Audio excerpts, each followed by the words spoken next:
What up, man? And welcome to Decode the Dose, a series where I not only break down the ingredients we selected for use in the Inspired Nutraceuticals range, but I also tell you why we use these ingredients and why we used this dose. Because that's important, right? Someone tells you that they're going to give you some gold. You're over here thinking you're going to get some 18 karat gold, and they give you some 2 karat gold, right? Hey, it's not important enough to know what it is. We have to know about the quality, and we have to know about how much is being provided. So with that, we have our first ingredient, glycerol. Now, why is glycerol our first ingredient? Maybe because we revolutionized the category. I don't know. Maybe, probably not. No one's gonna agree with me except for every Inspired fan, which is everyone in the world. Glycerol is an ingredient that has been around and been used in bodybuilding forever. I'm not saying that we invented the wheel here because, well, we didn't. Brands like Nutristat were dropping glycerol products long before we even had the idea. I believe you can just get glycerin, like Now Foods glycerin, probably. You probably get it from a host of other brands. Betty Crocker, I don't know. I mean, for all I know, she probably has glycerol. These days, since we've done it, everyone has a glycerol. So shout out to Lil Debbie and her fucking glycerol too. Moving along from that, why did we do this? And what is glycerol? Simply put, glycerol is a 3-carbon sugar alcohol. Something you may not know is that it's also the backbone of triglycerides, meaning quite literally whenever your body undergoes lipolysis and you are breaking down adipose tissue, breaking down fat tissue, your body as a byproduct is creating glycerol, which is pretty cool, right? I mean, I don't know. Tell that to the World Anti-Doping Agency, who in 2018 had to reverse their ban of the ingredient due to the fact that maybe marathon runners use fat as energy. I don't know. Maybe they produce glycerol. Maybe they're not really doping with some FSU serum. Just my opinion. Originally it was banned though, just since the use of massive amounts of creatine and massive amounts of glycerol could cause you to pass a drug test for other things. You know, someone should have told John Jones. Now, aside from the Nutristats and Now Foods normal glycerin type products of the world, the most common delivery form that you could find within the sports performance, sports wellness sector is powder. A lot of companies like to throw it in their pre-workout. For the last couple of years, we've seen this dramatic increase in powdered glycerol, whether it be Hydromax, Glycer Pump, Glycercise, Hydro Prime, 3D Pump actually, which shout out to 3D Pump. 3D Pump is the most efficacious powdered glycerol form that I feel exists. But the reason I feel that way is because glycerol as a chemical is not stable as a powder. It's actually stable as a liquid, right? So to convert glycerol into that powder form, what you have to do is spray dry it to something else, right? In most cases, silica. You spray dry glycerol to the silica, then you can get it stable in powder form for who knows how long as you don't breathe too hard on it, and well, you don't ever leave it in your car or in the sun or in any sort of atmospherical pressure change. I don't know. Basically, yeah, don't sneeze on it. Otherwise, it's not going to be powder anymore. Your entire pre-workout is going to be a rock, and Patrick Starr can live underneath it. What is this place? So, what percentage of that powder is glycerol? In most cases, you max that out at 65%, where 5 grams of trademarked material would only yield 3.25 grams of actual glycerol. Why does that matter? What type of dosages do we need to hit or are we looking to achieve with glycerol? Let's look at studies for something like that. To delay dehydration, you need 0.125 grams of glycerol per kilograms of body weight. So in America, the average man is 200 pounds. 90 kilograms would be that conversion.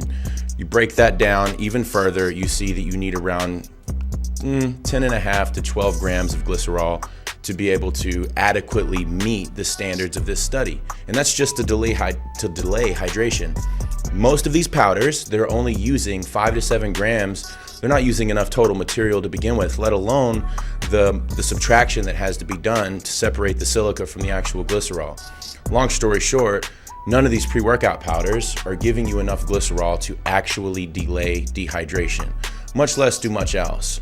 On another more positive note, studies do show that as little as 1 gram of glycerol can help with pump. So if the only thing that you're out for is a tiny, really small increase in pump, sure, go get a glycerol powder, no problem.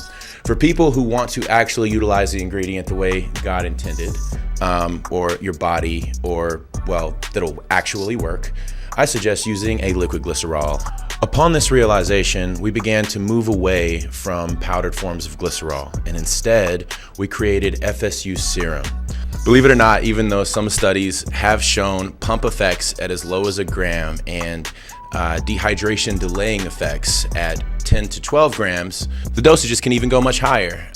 Some studies suggest that up to 1 gram of glycerol per kilogram of body weight, which for the average male would be 90 grams of glycerol, which is a lot of servings. You need to buy a lot of bottles. Like, really go buy a lot of bottles.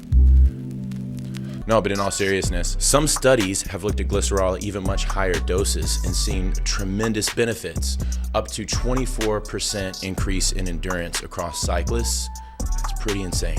Another fun fact about glycerol, which was actually brought to my attention by the great Mike Roberto of Price Plow, is that if you consume glycerol before a long drive or before going to bed at night, that action of drawing water into the body actually helps you get up to use the bathroom a little bit less.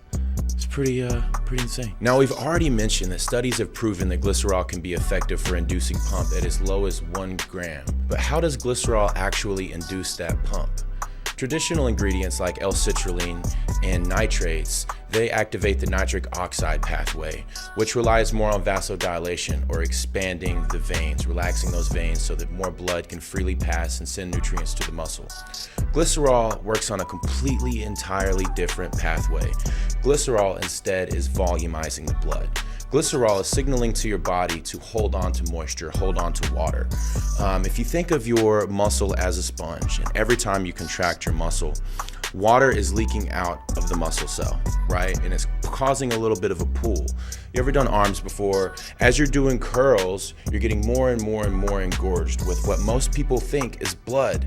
False. It's actually water. Taking glycerol causes your body to essentially shuttle all of that water into the muscle wherever it is being used, mobilizes all of those nutrients, helps shuttle everything that you are taking supplement-wise where it needs to go, and of course causes your shirt to fit a little tighter, you know what I mean? Took like 10 doses right now. Not really. I don't even have a bottle with me or I'd be holding it. To summarize, what is glycerol? Glycerol is a 3-carbon sugar alcohol that exists in the body as a byproduct of lipolysis or converting fat stores into energy. What is glycerol used for? Glycerol is used for hyperhydration, endurance, strength, and that pump. What is an adequate dose of glycerol? That depends on what you're looking to achieve. Studies say that as low as 1 gram works for pump, but I don't take anything of 1 when I can have 10. Nothing.